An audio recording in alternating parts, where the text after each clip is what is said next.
Film देखने से पहले मैं तो यही सोच रहा था कि जानवी कपूर है फिल्म में और धर्मा प्रोडक्शन ने फिल्म को प्रोड्यूस किया है, मतलब चाय कबाड़ में फिल्म घटिया ही होगी, लेकिन ऐसा नहीं हुआ। हाय गाइस, मेरा नाम है शौर्य शाह और आज मैं एक ऐसी फिल्म का रिव्यू करने जा रहा हूँ जिसको लोग पहले से दोषी डिक्लेयर कर चुके हैं, गुंजन सक्सेना द कारगिल गर्ल। तो शुरू करते हैं फिल्म के प्लॉट से। तो फिल्म का प्लॉट कुछ ऐसा है कि गुंजन सक्सेना प्लेड बाय जानवी कपूर, उनको बचपन से प्लेन उड़ाने की बहुत इच्छा है, पायलट बनना है और बड़ी होकर कमर्शियल फ्लाइट्स उड़ानी है।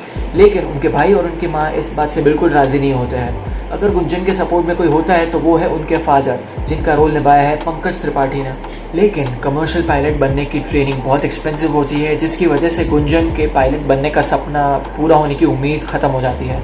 लेकिन गुंजन के फादर उसको एयरफोर्स ज्वाइन करने के लिए मोटिवेट करते हैं और गुंजन अकेली लड़की होती है जो एयरफोर्स की ट्रेनिंग खत्म करके सिलेक्ट हो जाती है। उसके बाद फिल्म बहुत इमोशनल लेकिन उतनी ही इंटरेस्टिंग मोड़ पकड़ लेती है, जहां गुंजन अकेली लेडी एयरफोर्स ऑफिसर होती है, जिसकी वजह से उधमपुर एयर बेस पे उन्हें बहुत सारी प्रॉब्लम्स फेस करनी पड़ती है। फिल्म का प्लॉट एक बहुत अच्छी बायोग्राफी पेश करती है एक ऐसी रियल लाइफ हीरो पे जिन्होंने कारगिल वॉर में 40 मिशंस कंप्लीट किए हैं, एनिमी कैंप्स को ढूंढा है और इंडियन डिफेंस को बहुत कंट्रीब्यूट किया है। फिल्म की पेस जो शुरुआत में बहुत तेज लगती है वो बाद में बैलेंस हो जाती है और 2 घंटे से भी कम वक्त में खूब सारे एस्पेक्ट्स कवर करती है। अब बात करते हैं एक्टिंग की।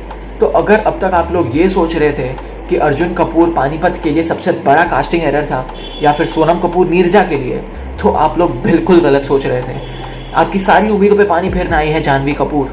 ना उनकी स्पीच, ना उनके फेशियल एक्सप्रेशंस, ना उनकी बॉडी लैंग्वेज, कुछ सही ढंग से नहीं किया है। मतलब बहुत खराब एक्टिंग किया मैडम ने। फिल्म में बहुत सारे एस्पेक्ट्स को पोर्ट्रे किया है, the discipline of the air force, the non availability of ladies washrooms and changing rooms and the discomfort of all the main while interacting with a lady officer. Gunjan की sorties गलत reason से cancel करवा दी जाती है और उसे हर चीज में एक्सक्लूड करवाया जाता है। गुंजन के आसपास के सारे फैक्टर्स जो उसे डायरेक्टली इनडायरेक्टली अफेक्ट करते हैं उन सबको अच्छे से दिखाया है, लेकिन सिर्फ गुंजन को अच्छे से नहीं दिखाया है, which is very disappointing to say the least. For example, film में एक सीन है जिसमें उधमपुर बेस कैंप पे पहली बार कोई महिला ऑफिसर एंट्री लेने जा रही है और सारे मर्द इकट्ठा हो गए हैं। बैकग्राउंड में इलेक्ट्रिक गिटार बज रहा है और सारी चीज़ें एक दूसरे से कोऑर्डिनेट कर रही है और फिर जानवी कपूर की एंट्री होती है। बिलीव में गाइस, ऐसा लग रहा था कि एक 10 साल की लड़की मेले में खो गई है और उसने 5-10 दिनों से कुछ खाया नहीं है। मतलब लूज वॉकिंग, एक्सप्रेशनलेस फेस और confused body language are the ways in which I would describe this casting disaster. जिस लड़की ने फिल्म में यंग गुंजन सक्सेना का रोल निभाया था, अगर फिल्म मेकर्स ने 15 साल वेट कर लिया होता और इसी लड़की को 24 ईयर ओल्ड गुंजन सक्सेना के रोल में लिया होता तो बेटर रहता। अगर Janhvi Kapoor worst casting decision है तो Pankaj Tripathi best casting decision है। पंकज त्रिपाठी ने one of the best father figures का रोल निभाया है इस फिल्म में और अब उनकी एक्टिंग इस लीग में पहुंच गई है जहाँ पे उनकी साइलेंस उनकी स्पीच से ज़्यादा बात करती है। वॉइस मॉड्यूलेशन से लेके डायलॉग डिलीवरी की टाइमिंग और फेशियल एक्सप्रेशन तक सब कुछ आउटस्टैंडिंग है पंकज त्रिपाठी में। और उसी तरह अंगद बेदी ने भी अपने कैरेक्टर को जस्टिस किया है। वो इस फिल्म में गुंजन के भाई का रोल करते हैं और उनकी बॉडी लैंग्वेज और उनकी स्पीच को देख के आपको इंडियन आर्मी की याद जरूर दिलाएगी। फिल्म की सिनेमाटोग्राफी उसका स्ट्रॉन्ग पॉइंट है।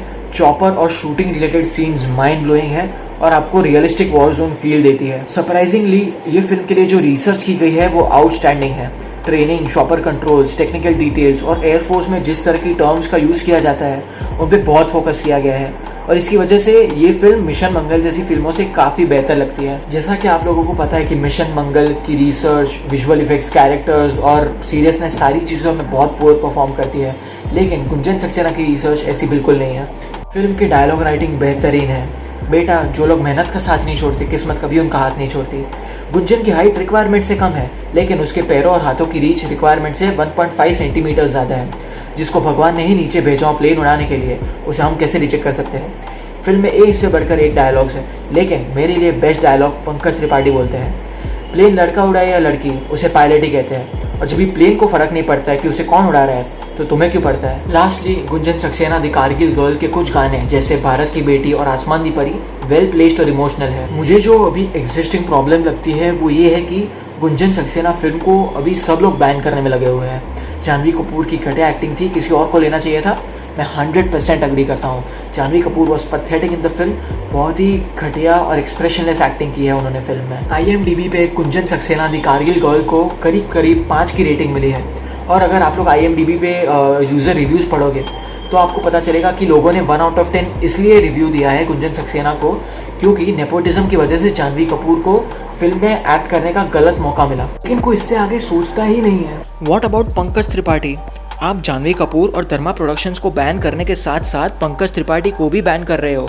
मेरे हिसाब से अगर फिल्म में एक्टिंग से लेकर प्लॉट, म्यूज़िक, सिनेमाटोग्राफी, विजुअल्स अगर सब अच्छा हो तो हमें फिल्म को अप्रिशिएट करना चाहिए। अगर कोई एक्टर जिसका फिल्म बैकग्राउंड नहीं है उसने अच्छी एक्टिंग की तो हमें उसे अप्रिशिएट करना चाहिए।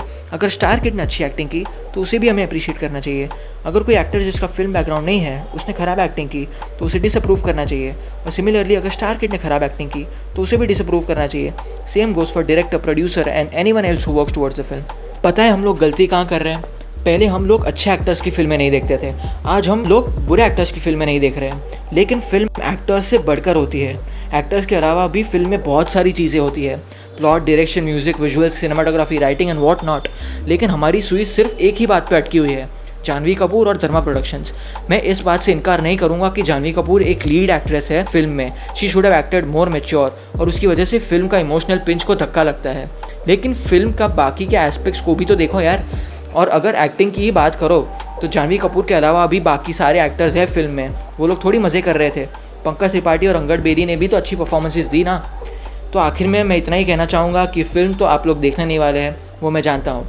लेकिन जाते जाते एक बार आंखें बंद करके अपने आप से पूछो, अपने दिमाग से नेपोटिज्म, जानवी कपूर, करण जौहर, अनन्या पांडे जैसे सारे शब्द निकालो और पूछो कि आपको अच्छी फिल्में चाहिए या नहीं।